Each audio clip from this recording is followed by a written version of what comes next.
MLA చందలవాడ Arvind బాబు అన్నారు. రాష్ట్రంలో ప్రజాస్వామ్య ప్రభుత్వం ఏర్పడిందన్నారు. 5 ఏళ్ల అరాచక పాలనకు చరమగీతం పాడారన్నారు. ముఖ్యంగా నరసరావుపేట నియోజకవర్గంలో కూటమి ప్రభుత్వానికి కృషి చేసిన ప్రతి ఒక్క నాయకుడికి, కార్యకర్తకి అరవింద్ బాబు అభినందనలు తెలిపారు. రాబోయే రోజుల్లో ఈ 5 ఏళ్లలో ఇబ్బంది పెట్టిన వైసీపీ నాయకులు, కార్యకర్తలపై చట్ట ప్రకారం చర్యలు తీసుకుందామని వారు తెలిపారు. గ్రామానికి వెళ్ళగా చిన్న చిన్న పిల్లలందరూ కూడా నా వెంబడి అరవింద్ బాబు గారికి ఓటేయండో అని గోల్ చేస్తారనమాట.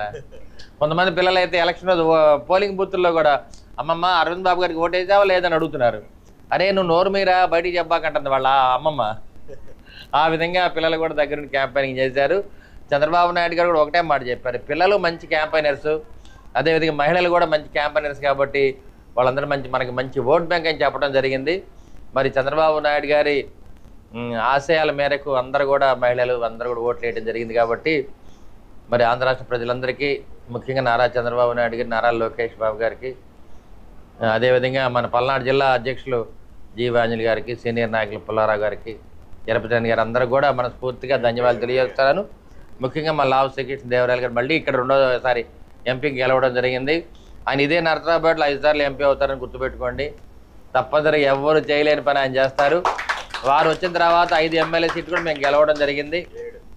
7 అసెంబ్లీ సీట్లు గెలిచాము, 1 ఎంపీ సీటు గెలవడం జరిగింది. అందరూ కూడా మనస్ఫూర్తిగా మీడియా వాళ్ళకి, మరి సీనియర్ తెలుగుదేశం పార్టీ నాయకులు, జనసేన, బీజేపీ, మరి ఎన్ఆర్ఎస్ కానీ, సాఫ్ట్వేర్ ఇంజనీర్లు కానీ, డాక్టర్లు అందరూ కూడా, లాయర్లకి, వ్యాపారవేత్తలందరూ కూడా ధన్యవాదాలు తెలియజేస్తున్నాను. ముఖ్యంగా వ్యాపార వర్గాల నుంచి మాకు కపిలేవ విజయ్ కుమార్ గారు కానీ, మరి నాగేశ్వర గుప్తా గారు, వీళ్ళందరూ కూడా దగ్గరుండి నాకు అండగా ఉండి మరి అసెంబ్లీ పంపించడానికి అందరూ కూడా ఎవరు సహాయం వాళ్ళు చేశారు. వాళ్ళందరూ కూడా ధన్యవాదాలు తెలియజేస్తున్నాను. గ్రామానికి వెళ్ళగా చిన్న చిన్న పిల్లలందరూ కూడా నా వెంబడి అరవింద్ బాబు గారికి ఓటేయండో అని గోల్ చేస్తారనమాట. కొంతమంది పిల్లలు అయితే ఎలక్షన్ రోజు పోలింగ్ బూత్ల్లో కూడా అమ్మమ్మ అరవింద్ బాబు గారికి ఓటేసావా లేదని అడుగుతున్నారు. అరే నువ్వు నోరు మీరా బయటికి చెప్పాకంటుంది వాళ్ళ అమ్మమ్మ. ఆ విధంగా పిల్లలు కూడా దగ్గర నుండి క్యాంపెయినింగ్ చేశారు. చంద్రబాబు నాయుడు గారు కూడా ఒకటే మాట చెప్పారు, పిల్లలు మంచి క్యాంపెయినర్స్, అదేవిధంగా మహిళలు కూడా మంచి క్యాంపెయినర్స్ కాబట్టి వాళ్ళందరూ మనకి మంచి ఓట్ బ్యాంక్ అని చెప్పడం జరిగింది. మరి చంద్రబాబు